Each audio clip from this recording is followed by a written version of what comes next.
جیسا عالم پیارا پیارا ہے، مفتی نذیر شیخ ہمارا ہے۔ بسم اللہ الرحمن الرحیم۔ خواتین و حضرات، شریعت مطہرہ 3 چیزوں کا مجموعہ ہے: اعتقادات، عبادات، معاملات۔ ان تینوں میں اہم اور بنیادی چیز اعتقادات ہے۔ عقیدہ نام ہے دل کے اذعان اور یقین کا۔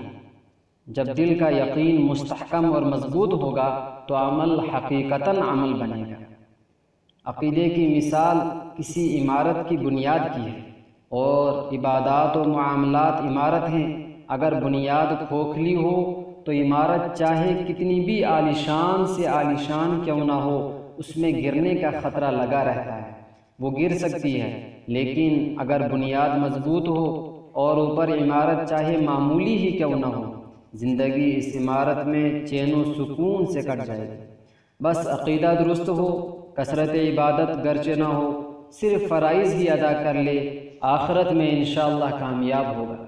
لیکن اگر عبادات کی کثرت ہو، نوافل وغیرہ بھی بکثرت ہوں، اور عقیدہ درست نہ ہو تو کچھ بھی نہیں، انجام کار آخرت میں بدبختی اور ہلاکت کے سوا کچھ بھی نہیں۔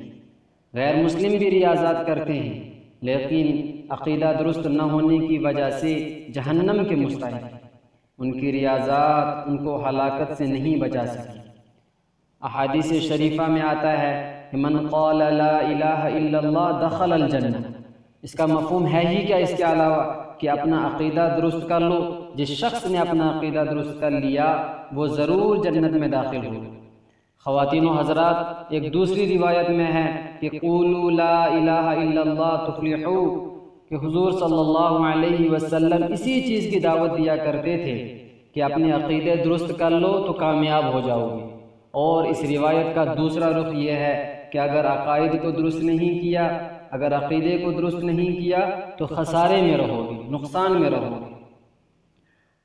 ترمذی شریف کی روایت ہے کہ حضور نبی علیہ السلام نے ارشاد فرمایا: لا يدخل النار من كان في قلبه مثقال ذرة من ایمان، کہ وہ شخص جس کا عقیدہ درست تھا وہ ہمیشہ کے لیے جہنم میں ہرگز داخل نہیں ہوگا۔